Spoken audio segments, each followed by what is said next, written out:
அனைவருக்கும் அன்பான வணக்கங்கள். இது மகாபெரியவா ஆன்மீகம் யூடியூப் சேனல். 12/12/2025 கார்த்திகை மாதத்தின் 26ஆம் நாள் வெள்ளிக்கிழமையில் அஷ்டமி.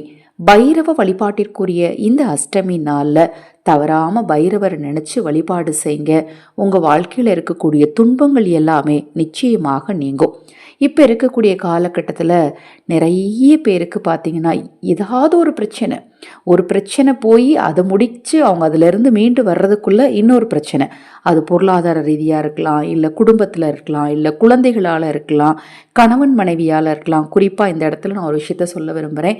நிறைய குடும்பங்களில் பார்த்தீங்கன்னா கணவன் மனைவி பிரச்சனையால் தான் நிறைய பிரச்சனைகள் தொடர்ந்து அடுத்தடுத்து சந்திக்கிறாங்க. விவாகரத்து, அதனால் குழந்தைங்க வளர்ப்பில் ஏற்படுற பிரச்சனை, அதனால் குழந்தைகள் சந்திக்கக்கூடிய பிரச்சனை, இது மாதிரி நிறைய விஷயங்களை சந்திக்கிறாங்க. நம்ம சேனல் சார்பாக கணவன் மனைவி பிரச்சனை தீர மங்கள மனோஷிய தாயத்தும் அஞ்சனமும் சேர்த்து கொடுத்துட்ருக்குறோம். அது உங்களுக்கு தேவையெனில் 9346692042 இந்த வாட்ஸ்அப் எண்ணுக்கு தொடர்பு கொள்ளுங்க. அக்ஷயபாத்திரம் உணவளிக்கும் திட்டம் ₹30 மட்டும். வெள்ளிக்கிழமையும் அஷ்டமி திதியும் கூடி வர்ற நாளில் ஆதரவற்ற ஏழை குழந்தைகளுக்கும் முதியவர்களுக்கும் உணவளிக்க முன்வாருங்கள். நீங்கள் உணவளிக்க விரும்பினால் 9346692042 இந்த வாட்ஸ்அப் எண்ணுக்கு தொடர்பு கொள்ளுங்க. இந்த அஷ்டமி நாளில் நீங்கள் செய்ய வேண்டிய விஷயத்தில் ரொம்ப ரொம்ப முக்கியமான சில விஷயங்களை நான் உங்களுக்கு முதல்ல சொல்லிடுறேன்.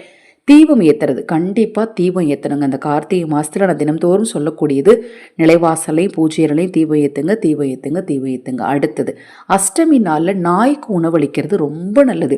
₹3 ஒரு பிஸ்கெட்டோ அல்லது ₹5 ஒரு பிஸ்கெட்டோ, அதுவும் கோதுமையினால் செய்யப்பட்ட உணவை நாம் நாய்க்கு கொடுக்கறதுனால கால பைரவரின் அருளும் சூரிய பகவானுடைய அருளும் சேர்ந்து கிடைக்கும். சூரியனுடைய அருள் கிடைக்கும் போது வேலையில், அதாவது நம்மளுக்கு நினச்ச வேலை கிடைக்கிறது, வேலையில் இருக்கக்கூடிய பிரச்சனைகள் தீர்றது, இதை மாதிரி விஷயங்கள்லாம் கண்டிப்பாக நமக்கு சரியாகும். அதனால் இந்த நாளில் தவறாமல் நாய்க்கு உங்களால் முடிந்த அளவிற்கு உணவளியுங்கள்.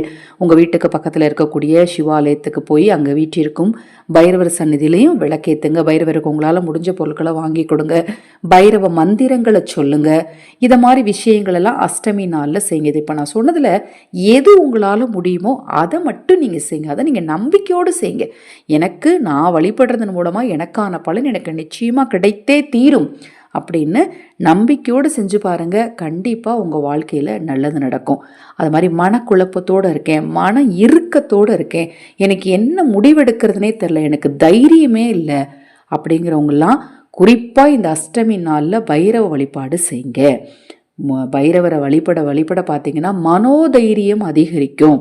இந்த நாளில் நீங்கள் செய்ய வேண்டிய ஒரு எளிமையான சூட்சம பரிகாரத்துக்கு தேவையான பொருள் என்னென்னு பார்த்தீங்கன்னா, கண்டிப்பாக எல்லோரும் கார்த்திகை மாதம் அகல் விளக்கு எடுத்து பூஜை பண்ணியிருப்பீங்க, விளக்கு வச்சுருப்பீங்க. அதில் ஒரு பழைய அகல் விளக்கு ஒன்று எடுத்துக்கோங்க.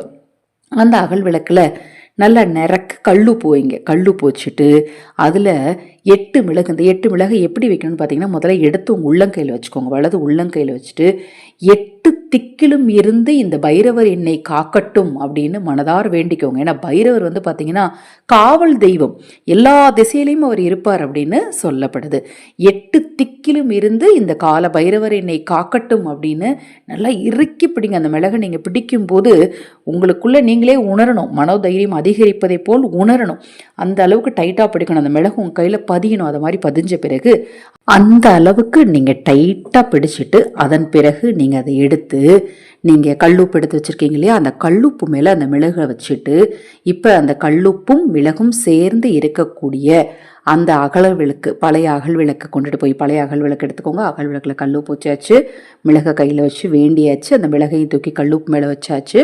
இதை கொண்டு போய் என்ன பண்ணுறீங்க அப்படின்னு பார்த்தீங்கன்னா, உங்கள் படுக்கை அறையில் ஏதாவது ஒரு இடத்துல வச்சுக்கோங்க. மறுநாள் காலையில் அதை எடுத்து உங்கள் தலையை சுற்றி 3 தடவை தலையை சுற்றி கொண்டுட்டு போய் ஓடுற நீரில் போட்டுருங்க. இல்லை நீங்கள் தண்ணீரில் போடுங்க. ஒரு பாத்திரத்தில் தண்ணீர் எடுத்து தண்ணீரில் போடுங்க. உப்பு கரைஞ்சதுக்கு பிறகு மிளகை மட்டும் கால்படாத இடத்துல அப்புறப்படுத்திடுங்க. நாளைய தினம் இரவு நீங்கள் குறைந்தது பார்த்தீங்க அப்படின்னா சாயங்காலம் ஒரு 6-6:30 விளக்கு பொறுத்துறீங்கன்னா, விளக்கு பொருத்தி சாமியெல்லாம் கும்பிட்டு முடித்த உடனேயே, நீங்கள் எத்தனை மணிக்கு சாமி கும்பிட்றீங்களோ, ஒரு 5:30 மணிக்கு சாமி கும்பிட்றீங்க அப்படின்னா சாமி கும்பிட்டு முடித்த உடனேயே இந்த பரிகாரத்தை செய்துக்கலாம். இல்லைங்க நான் ஆஃபீஸ் போயிட்டு வரவே 9 மணி ஆகிடும், தாராளமாக செய்யலாம், தவறு கிடையாது. முடிந்தவரை சாமி கும்பிட்டு முடித்த உடனேயே இந்த பரிகாரத்தை செய்ய ஆரம்பிக்கலாம், அதுவும் தவறு கிடையாது. இப்போ நான் சொன்ன பதிவில் உங்களுக்கு ஏதாவது சந்தேகம் இருந்தாலும் வாட்ஸ்அப்பில் கேளுங்க. பொதுவாக அந்த கல்லுப்பும் மிளகும் சேர்த்து தலையை சுற்றி போடுறது திருஷ்டி தோஷங்களை நீக்கும், நேர்மறை ஆற்றல் சக்தியை பெருக்கும். அதை மாதிரி உங்களுக்கு யாராவது கெட்டது நினச்சிட்டே இருப்பாங்க இல்லையா, இவன் உருப்படாமல் போட்டு, இவன் நாசமாக போட்டு, இது மாதிரி எதிரி தொல்லைகள் இருக்கும் இல்லையா, அதுவும் சரியாகும். ஆரோக்கியத்தில் இருக்கக்கூடிய குறைபாடுகளும் நீங்கும். இது போன்ற எண்ணற்ற தகவல்களை தெரிந்து கொள்ள நமது சேனலை சப்ஸ்கிரைப் பண்ணிக்கோங்க.